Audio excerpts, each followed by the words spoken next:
ایک دفعہ آپ صلی اللہ تعالیٰ علیہ وسلم مسجد نبوی میں بیٹھے تھے اور وہاں سے ایک شخص آتا ہے، تو آپ صلی اللہ تعالیٰ علیہ وسلم کہتے ہیں کہ یہ جنتی ہے۔ پھر وہ دوسرے دن آتا ہے تو دوسرے دن بھی آپ صلی اللہ تعالیٰ علیہ وسلم یہی بولتے ہیں کہ وہ جنتی ہے۔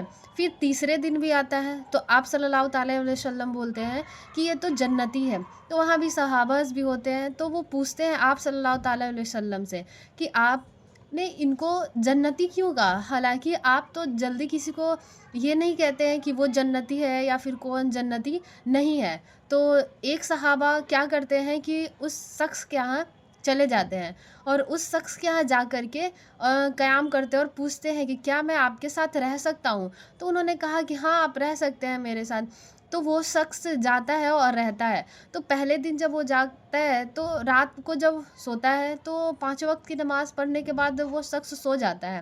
تو پھر اس کے بعد جو اس شخص کے ساتھ جو صحابہ گئے تھے اور رہنے کے لیے، تو کیا ہوتا ہے کہ جب رات ہوتا ہے تو وہ چادر اٹھا کر کے دیکھتے ہیں کہ آخر یہ شخص رات کو اور کوئی عبادت کرتا ہے کیا تہجد پڑھتا ہے یا پھر رات میں پوری رات سجدے میں ہوتا ہوگا۔ لیکن ایسا کوئی واقعہ وہاں پہ پیش نہیں آتا ہے، وہ شخص آرام سے سو رہا ہوتا ہے۔ تو پھر اس کے بعد صبح ہوتا ہے تو سوچتا ہے شاید یہ صبح کو نماز پڑھتا ہوگا یا پھر اور کوئی عبادت کرتا ہوگا۔ تو نارملی اس نے فجر پڑھا، پھر اس کے بعد وہ اپنے کام میں لگ گیا اور اپنا کام کرنے لگا۔ پھر اس کے بعد ایسا ہی نیکسٹ دن بھی ہوتا ہے، پھر اگلے تیسرے دن بھی ہوتا ہے۔ تو پھر وہ صحابہ سوچتے ہیں کہ یہ تو کوئی اور عبادت کر ہی نہیں رہا ہے، نارملی 5 وقت کا بس نماز پڑھ رہا ہے اور اس کے علاوہ یہ تو کوئی اور عبادت کر ہی نہیں رہا ہے۔ صحابہ جو تھے وہ بولتے ہیں کہ اب میں یہاں سے جاتا ہوں، ٹھیک ہے۔ تو وہ شخص جو ہے وہ صحابہ کو روکتے ہیں اور وہ بتاتے ہیں کہ رکیے، میں ایک اور عبادت کرتا ہوں۔ تو وہ شخص پوچھتا ہے کہ ہاں بتائیے کون سی عبادت ہے؟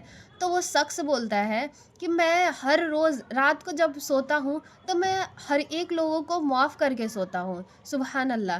صحابہ سن کر کے اور یہ سوچنے لگے کہ یہ واقعی سچ میں آپ سب کو معاف کر کے سوتے ہیں؟ تو وہ شخص بولتا ہے کہ جی ہاں، اگر کوئی میرے ساتھ بدگمانی کرتا ہے یا پھر کوئی بھی ایسا کام کرتا ہے جس سے میرا دل ٹوٹ جاتا ہو یا پھر مجھے تکلیف پہنچتا ہو، لیکن پھر بھی میں اس شخص کو جب رات کو سوتا ہوں تو معاف کر کے سوتا ہوں۔ سبحان اللہ! تو یہ ان تمام لوگوں سے میری یہ گزارش ہے کہ اگر آپ کے ساتھ اگر کسی نے غلط کیا ہو یا پھر آپ کے ساتھ کسی نے دھوکہ کیا ہو تو آپ اس کو سزا نہ دیں، آپ ان کو معاف کر دیں، کیونکہ ہر ایک انسان جو ہوتا ہے کوئی نہ کوئی غلطی ضرور ہی کرتا ہے۔ حالانکہ یہ بہت بڑی بات ہے کہ آپ کے ساتھ کسی نے دھوکہ کیا ہو اور آپ اس کو معاف کر دیں، لیکن ہمیں یہی چاہیے کہ ہمیں ہر وہ انسان کو معاف کر دینا چاہیے جس نے ہمارے ساتھ دھوکہ کیا ہو۔ کیونکہ اس کے علاوہ جو معافی دینے والا ہوتا ہے وہ سب سے بڑا اللہ ہوتا ہے۔